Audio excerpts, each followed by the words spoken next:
In this video, we present endoscopic all-inside suture of flexor Hallucis longus tendon in patient with posterior ankle impingement. The patient is a 21-year-old female ballet dancer. She experienced left posterior ankle pain while dancing. CT of her left ankle shows osteogonum, and MRI shows findings suspicious for flexor Hallucis longus or FHL tendinitis. Her posterior ankle pain was diagnosed as posterior ankle impingement syndrome with FHL tendinitis. She received conservative treatment, but her pain continued.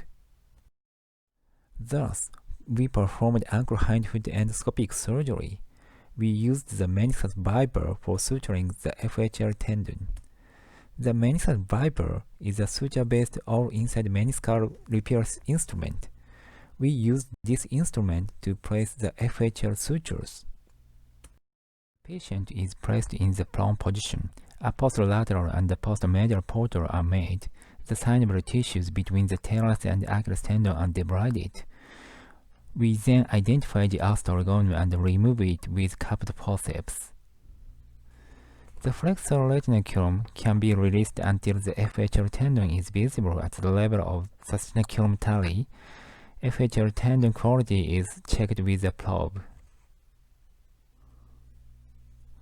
The meniscal viper is set on the FHL longitudinal tear side. A looped fiber wire thread is passed through the FHL tendon. When the instrument trigger is pushed, then we pass vicryl thread into its fiber loop and pull the fiber wire out. This vicryl thread is fastened by a non-sliding knot technique, and the remnant thread tails are cut with an arthroscopic suture cutter.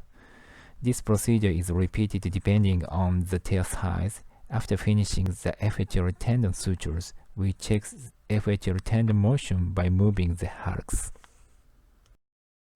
This is a schema of the FHL tendon suture procedure using the meniscal viper.